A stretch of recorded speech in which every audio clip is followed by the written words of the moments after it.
most of my patients will have high blood pressure as well. It's very rare for me to find a patient who does not have high blood pressure and has glaucoma. Basically, the common refractive errors that we have, the first one is what we call long-sightedness. In this intricate world of vision, the ability to see clearly is something many take for granted until it begins to fade. In Kenya, eye health remains a pressing concern, with conditions like glaucoma and refractive eye disorders affecting millions, often without their knowledge. Glaucoma, a silent thief of sight, gradually damages the optic nerve, leading to irreversible blindness if left undetected. On the other hand, refractive errors such as myopia, hyperopia, and astigmatism cause blurred vision, impacting daily life but often correctable with the right intervention. In this episode, we look into the realities of eye health in Kenya, exploring the challenges of diagnosis, the accessibility of treatment, and the importance of regular eye checkups in preserving vision. Today, we speak to Joseph Sunday and to Dr. Wanjiko Muthe as we look into these topics extensively. My name is Dr. Wanjiko Muthe. I'm an ophthalmologist by profession. Glaucoma is a disease that affects the nerve of the eye. So it's a nerve disease. So it's an optic neuropathy. The eyeball, if you think of it like a tire or a football, it also has its own eye pressure. So the normal eye pressure is between 10 to 21. Beyond that, the nerve is very sensitive. And the nerve itself is made up of millions of cells, and they start to die slowly over time, a very painless process. And so we tend to call glaucoma a silent thief of sight, because the nerve cells that have died, we cannot recover them, right? So it's irreversible, but it's progressive. While glaucoma prevalence in Kenya varies by study, it is still a significant public health concern, particularly because many cases go undiagnosed until the disease is at a moderate or advanced stage. There's a study that was done a few years ago in Nakuru County that showed about 5% of patients above the age of 40 will have glaucoma. Refractive eye disorders, a prevalent category of vision problems, are among the leading causes of visual impairment worldwide. They can significantly impact daily activities such as reading, driving, and using digital screens, often without individuals realizing the extent of their condition. Normal sight, you must be able to see far well and also see near. So refractive errors will come in if a person is unable to clearly see distant objects. So in this case, you can find this is a person who sees near objects or objects that are closer to him much better than those that are far away. The reverse is true. The other person now, he can't see things that are closer to him or her, but he can see those that are far away. Refractive errors are classified into different types based on how they affect the eye's ability to focus light properly on the retina. Basically, the common refractive errors that we have, the first one is what we call long-sightedness. So this is a state where this person is able to see distant objects better than near objects. And what happens is when the light enters the eyes, for this person, there's a point where the rays of light are supposed to converge to form an image, and that point is called the retina.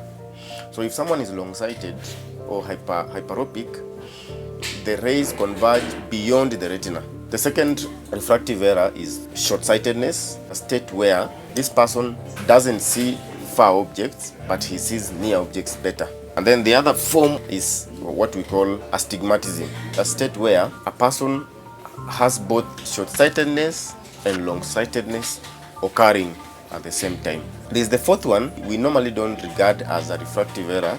It comes as a result of the aging process.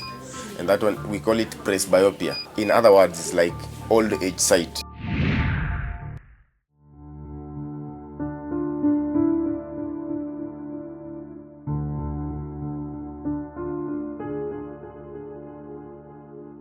There are several risk factors that can increase the likelihood of developing glaucoma. One of the risk factors for getting glaucoma is age. The older we grow, the higher the likelihood of getting this condition. Another risk factor is family history. Big studies have shown that if you have an immediate family member, that's your parents, your sibling who have glaucoma, the likelihood of you having glaucoma as well is about 30%. High eye pressure. The higher the eye pressure, the more likely you are to get nerve damage.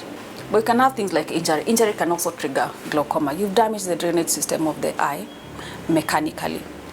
Other things like uveitis are conditions in the eye, inflammation in the eye that will cause the blockage of the drainage system of the eye.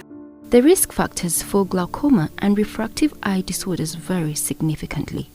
Let us explore the risk factors for refractive eye disorders. The first cause of refractive errors is structural. The second cause is heredity. Heredity means it's passing in the family. The third cause of refractive errors will be environmental. And especially children who are constantly rubbing their eyes, they are changing the shape of their structure and then they become either short-sighted or long-sighted or have both. Now, is there a correlation between glaucoma and high blood pressure? That's a huge research area ongoing currently. But having said that, most of my patients will have high blood pressure as well. It's very rare for me to find a patient who does not have high blood pressure and has glaucoma. Still, having said that, even high blood pressure is very common after the age of 40. I'm not saying definitely that there's a connection. It just could be a coincidence because both conditions happen as we grow older. Because symptoms often appear late in glaucoma, regular eye checkups are crucial, especially for those at higher risk. In the early and moderate stages, very asymptomatic, so we're not waiting for the symptoms. Most of the time, we lose peripheral vision first. Peripheral vision is what one sees out of the corners of the eyes without turning their head. It helps one stay aware of their surroundings, detect movement, and navigate safely without always having to look directly at everything. We adapt and we adjust, so we start turning our head completely because our peripheral vision is gone. But because we're adapting, we don't notice. So as you're driving your car, maybe, this I've had as a complaint in some of my patients, they didn't see another car coming or see someone crossing the road or see something happening and they were very surprised and it's already in front of them. Yeah. So it's a very common complaint that we lose our peripheral vision first and then the central vision is what is left. When it is quite advanced is when we start to notice, hey, I can't see clearly. And by that time, usually we've lost one eye and one eye is left. I had a patient who was under the age of 40 and she was expecting. And one eye was completely blind and the other eye. During the pregnancy, there was acceleration. I think the eye pressure went even higher and therefore the vision loss really advanced very quickly. And she noticed, hey, I can't even see in this one eye and this one is also not the best. So when she covered the eye, one eye is completely gone. And when she came to the hospital, it's true. One eye was completely damaged. So really, it was a rush to try and save the only remaining eye. The symptoms of long-sightedness, hyperopia, and short-sightedness, myopia, are different because they affect vision at opposite distances. In most cases, especially for young kids and teenagers and school-going children and adults and teenagers, for instance, most of them will experience a lot of headaches. If you have any child who is constantly complaining of headaches, then the first thing you should suspect is actually long-sightedness. If it's a school-going children, let's say in class 8 or Form 1, they will tell you that when I'm reading in my book, things are blurring. But if I'm seeing far, I'm okay. With myopia, short-sightedness, nearby objects appear clear, while distant objects look blurry. Myopic patients, most of them will not have issues with headaches and stuff because they are not forcing the images to see. For them, it is just that they can't see clearly for distant objects. With astigmatism, visions appear blurry or distorted at all distances because the cornea has an irregular shape, preventing light from focusing properly on the retina. It will also present with headaches because now the images are not clear, so the eye is trying to screen through and get the clear image, and that can also give them headaches. There's also blurring of sight. There's double vision, seeing two things at the same time and such. Coming up after the break. Think about it as a cross-section of the eye. If I cut the eyeball cross-sectionally, this is what is inside the eye. So in this case now, we will not associate the floaters that you saw with a vision problem. All right? Floaters in most cases will occur, but the vision is normal. We have explored both refractive eye disorders and glaucoma, looking at their causes, symptoms, and how they impact vision. Understanding these conditions is the first step in protecting eye health.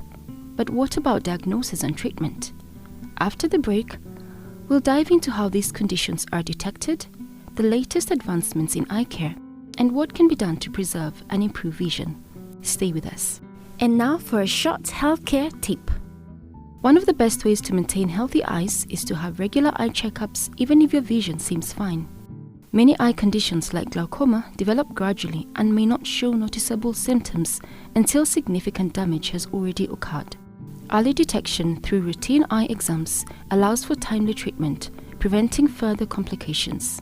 Additionally, protecting your eyes from excessive screen time by taking regular breaks, wearing sunglasses to shield against harmful UV rays, staying hydrated, and maintaining a balanced diet rich in vitamins A, C, and E can all contribute to long-term eye health. Simple habits like these go a long way in keeping your vision clear and your eyes healthy for years to come.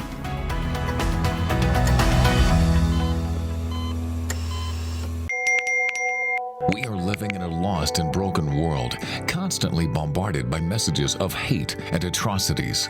But with God, we can overcome. Find hope and restoration on the go through life-changing shows on the Family Media app. And then you will lose yourself and gain the world. And Jesus said, what good is it?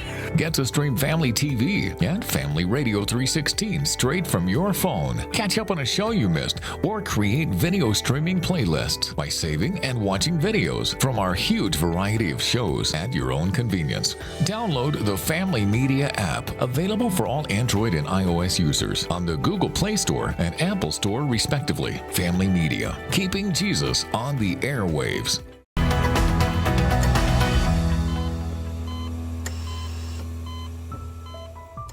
Welcome back. Before the break, we explored refractive eye disorders and glaucoma, looking at their causes, symptoms, and how they affect vision.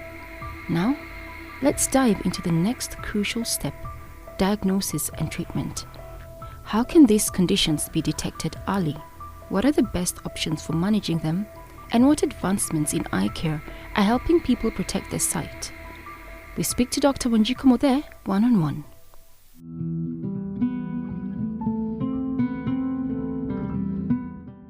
So this is an image that I used to try and explain about the drainage system inside the eye. All right. So if you think about it as a cross-section of the eye, if I cut the eyeball cross-sectionally, this is what is inside the eye. Okay.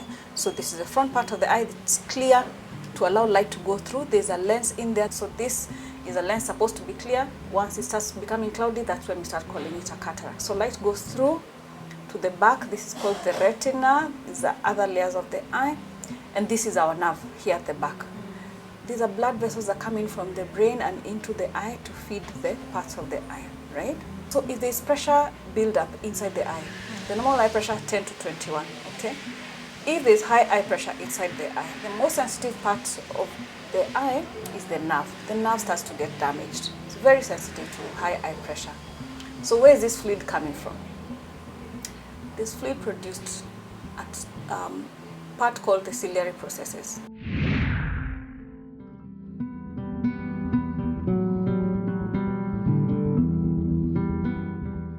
The fluid has to keep being produced for the eye to survive. We can't close or stop that production of fluid, otherwise the eye will die. But if the drainage system is not functioning properly, then you have build-up of that fluid. So this is the optic nerve that gets damaged. damaged. Optic nerve, very good, it gets damaged. You can see it's made up of millions of cells, about 1.2 billion cells in here. Yeah. Okay. So tell me something, in the rural areas, is there good access to eye care? Oh my goodness. Even going to the rural areas, even in Nairobi itself, I think one barrier is just knowledge. Because as you said, one of the questions that I get when I get into contact with patients is what's the difference between an ophthalmologist and an optometrist, right? And so that knowledge gap is part of the barrier. That we also, our health-seeking habits are not the best. I'll go when I have symptoms. I'll go when there's pain or bleeding. If I'm okay, why am I looking for trouble? That we are fighting, and I'm actually seeing quite a bit of improvement, because patients say, okay, I've always gotten glasses, I just decided to come for a checkup. Kudos to all those who do, and I hope that more of us are encouraged to do so as well. To not come when there's a problem. Sometimes there are problems we can't reverse or can't fix. Yeah. So access, the recent, I think in the last 5-10 years, I've seen quite a few health facilities coming up, eye facilities that have good equipment that can cater to patients. So I'm very encouraged that in the next 5 to 10 years, there'll continue to be good eye care to our population, not only here in Nairobi, but also to the rest of the country. Because once Nairobi is covered, then more people are encouraged. Because even the University of Nairobi and the Moi Teaching and Referral Hospital has also come up with master's degree for ophthalmology. So that means more doctors are available, more eye care specialists available to Kenya as a population to go out into the peripheries to serve our people. Yeah, and you made an important point, because I also thought that, okay, because I wear contacts and I've always had eye problems since I was little pretty much, for me it's normal to go for an eye test every so often to make sure if my strength is still the same, you know. But I'm assuming if I didn't have any eye issues, I would never see the need to go to an optician at all. But now you've said that actually it's part of your normal, especially above 40, it's part of your full body checkup. Should be part of our wellness check, yes. Yeah. And can you get that at an optician's, or is it good to come to an eye hospital to get the complete check? So there are some really good opticians who will check the eye pressures, but they're very limited even in terms of the equipment that they have. There are things that I'm also limited in, that I cannot do without proper equipment, without proper medication, without a proper screening, right? So, an eye facilities. So think about a patient who has diabetes needs an annual checkup to screen for diabetic changes inside the eye before it's too late, because it's another great cause of blindness in our country and in the world as a whole.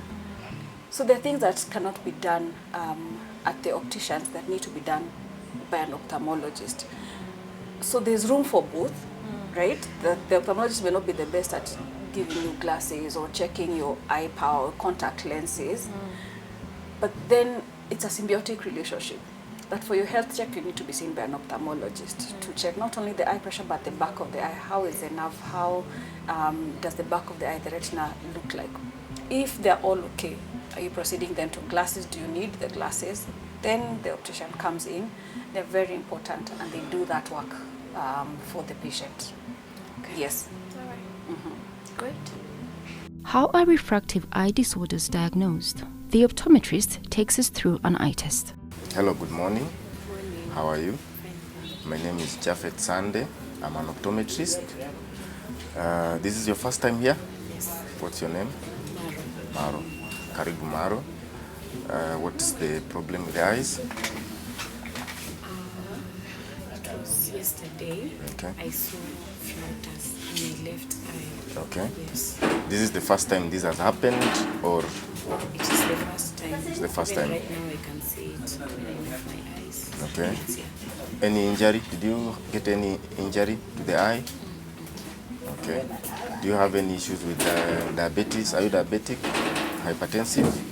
When is the latest you've done a test to confirm whether you have any of the diseases? Last month. Last month. And the values were okay? Yes.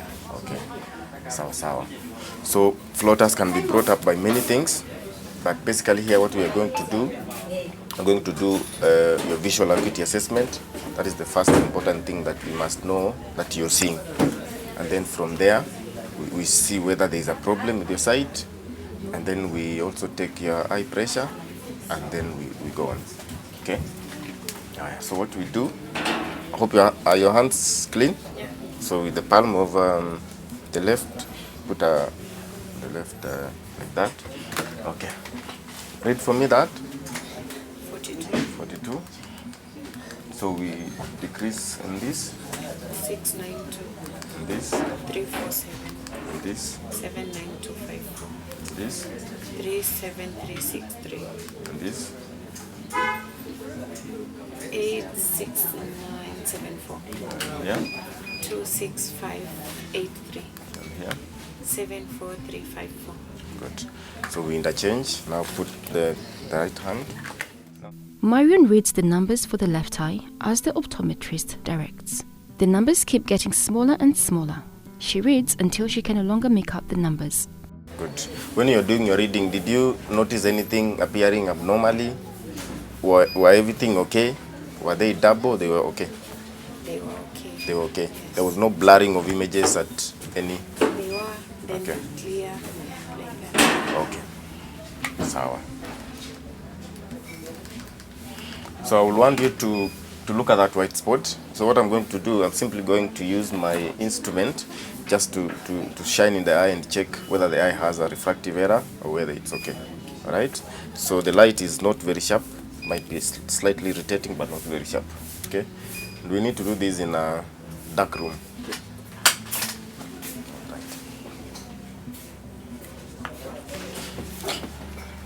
So simply look at that white spot over there. The optometrist examines Marion's eyes by shining a light into them.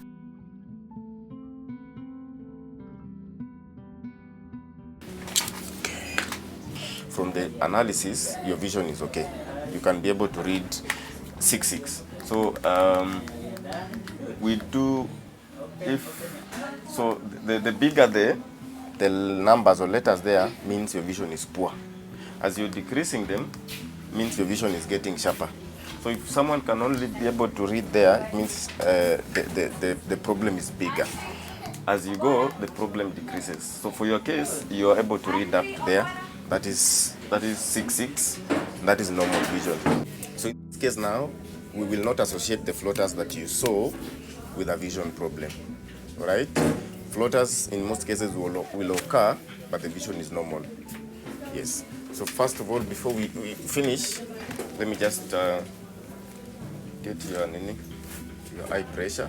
Okay, so I want to take your eye pressure. It's very important also in doing the examination. So this is a probe. I just bring it closer to and point it towards the cornea. You look there. It's not painful, okay? Yes, then I'll do a number of jabs to get the exact, so just like that. Good.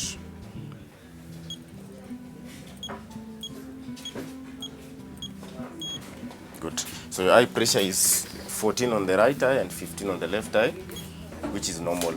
The normal range of IOP, or intraocular pressure, varies between 10 to 21. So if you have 15 and 14, it means it's within. So that's okay. The reason we take that is because there's a specific eye disease that is related to the eye pressure, either getting higher or lower, called glaucoma. So we do that, so you're safe because it is within. How are these vision problems corrected, treated, and even prevented? The first line is usually eye drops. So the eyeball protects itself really.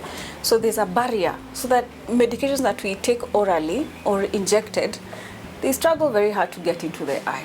So in fact, eye drops work much better and have fewer side effects than medications that we take orally. But we also have for emergency conditions, there are patients who come in an extreme pain with very high eye pressures. So if I'm saying the normal is between 10 to 21, I've seen patients with pressures of up to 80. So you can imagine such an eyeball, such a small eyeball with such high eye pressures. Patients are usually in a lot of pain, so those we give injected medications or oral medications to take, but for a short period of time. Number 2 is laser. There are laser options. These ones are best for patients who come in the early to moderate stages, okay? Or patients who have high eye pressures but don't have evidence of nerve damage, meaning we caught it before it started.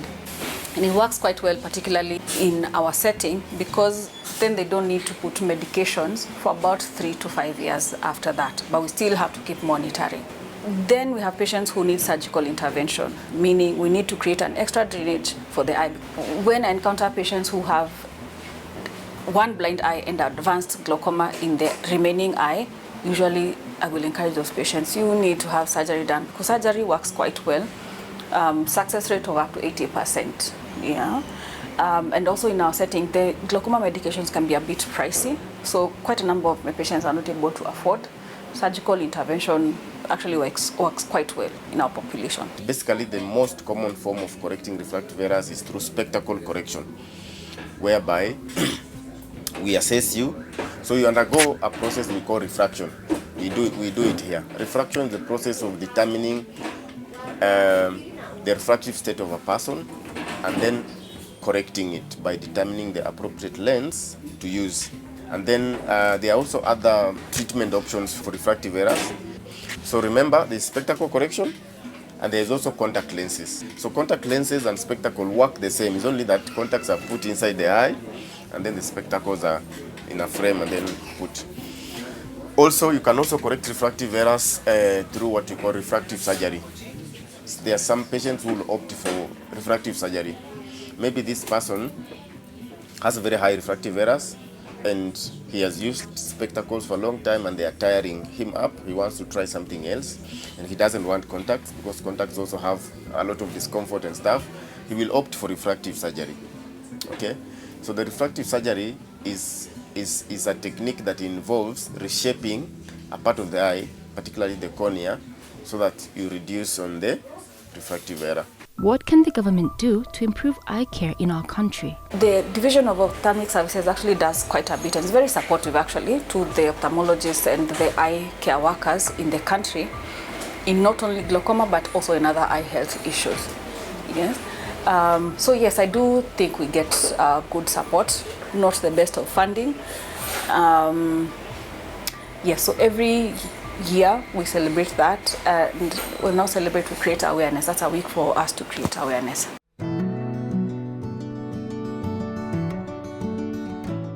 What are the treatment advancements for glaucoma? So there are newer and newer gadgets and types of surgeries that are coming up to try and reduce the eye pressures without necessarily creating such as, so imagine if I was to cut out a hole in the wall. So how can I improve the drainage system inside the eye without necessarily creating such a big dent in the wall? As we come to the end of this episode, we've uncovered the impact of refractive eye disorders and glaucoma, from their causes and symptoms to diagnosis and treatment. Clear vision is something many of us take for granted, but maintaining eye health requires awareness, regular checkups, and timely intervention. Whether it's corrective refractive errors or managing conditions like glaucoma, early detection is key to preserving sight. Thank you for joining us on this insightful journey. Until next time, take care of your eyes and see the world with clarity.